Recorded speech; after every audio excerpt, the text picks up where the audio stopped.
Assalamualaikum warahmatullahi wabarakatuh. Perkenalkan, saya Muhammad Eka Fitron selaku anggota dari kelompok 2. Kali ini saya akan mengawali presentasi dari kelompok 2 yang akan membahas tentang dimensi struktur organisasi, kompleksitas, formalisasi, dan sentralisasi. Adapun anggota dari kelompok kami, yang pertama ada saya sendiri, Muhammad Eka Fitron, yang kedua Titi Istifarini Perwitasari, yang ketiga Siti Norosidah, dan yang keempat Rizka Wahyu Ramadhani.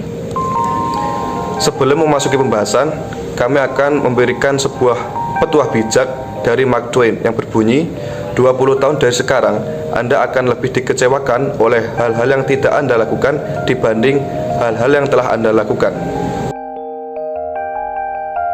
Memasuki pembahasan yang pertama, yaitu struktur organisasi. Nah, apa sih struktur organisasi itu? Menurut Sunarto, struktur organisasi menetapkan bagaimana tugas pekerjaan dibagi, dikelompokkan, dan dikoordinasi secara formal. Menurut Robbins, menyatakan bahwa struktur organisasi adalah rantai perintah yang digambarkan secara grafis dengan menggunakan bagan organisasi. Jadi, struktur organisasi itu digambarkan sebagai sebuah hierarki atau tingkatan yang mendeskripsikan komponen-komponen yang menyusun suatu organisasi atau perusahaan, di mana setiap individu atau sumber daya manusia yang berada pada lingkup organisasi atau perusahaan tersebut memiliki posisi dan fungsinya masing-masing.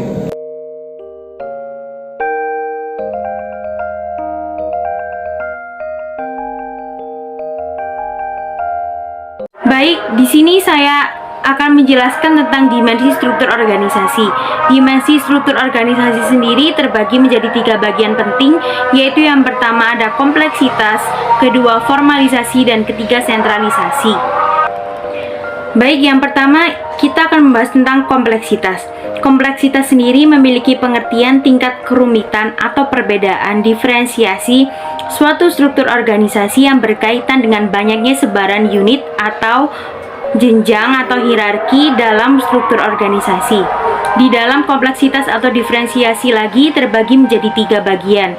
Yang pertama diferensiasi secara horizontal, kedua diferensiasi secara vertikal, dan ketiga diferensiasi secara spasial.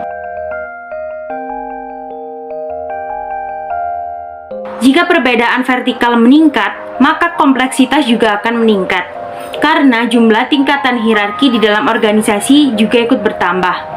Perbedaan spasial juga merujuk pada tingkatan sejauh mana lokasi dari kantor, pabrik, dan personalia sebuah organisasi tersebar secara geografis.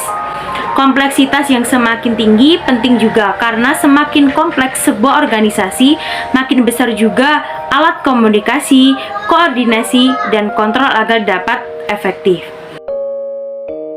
Saya di sini akan menjelaskan bagian formalisasi. Jika sebuah pekerjaan sangat diformalisasikan, maka pemegang pekerjaan tersebut hanya mempunyai sedikit kebebasan mengenai apa yang harus dikerjakan, bila mana mengerjakannya, dan bagaimana ia harus melakukannya.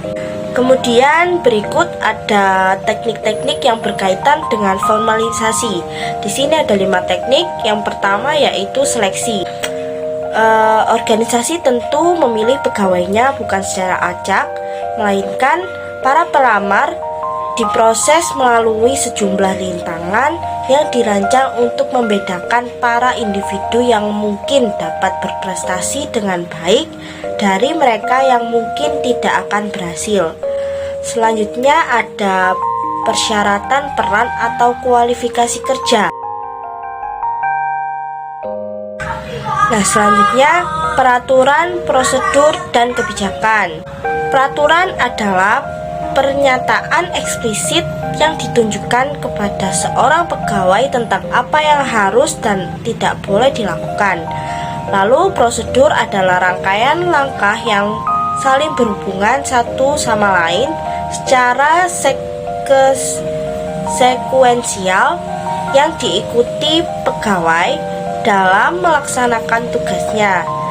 Kebijakan ialah pedoman yang menetapkan hambatan terhadap pengambilan keputusan yang dibuat oleh pegawai. Selanjutnya teknik yang keempat, proses pelatihan atau training.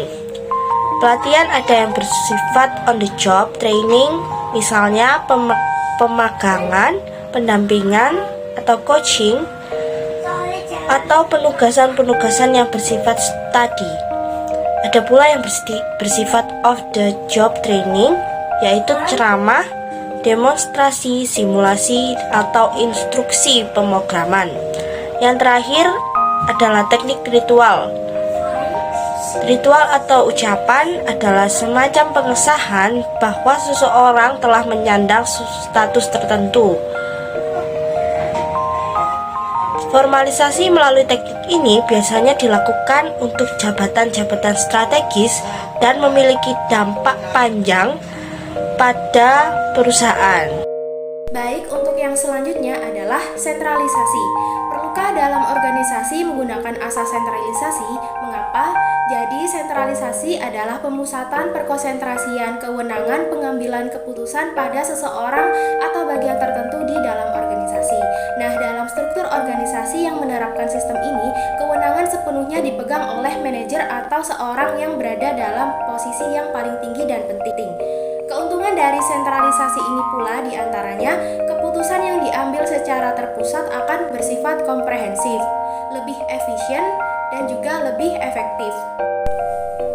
Organisasi yang menggunakan sentralisasi contohnya toko buah dan juga bengkel mobil.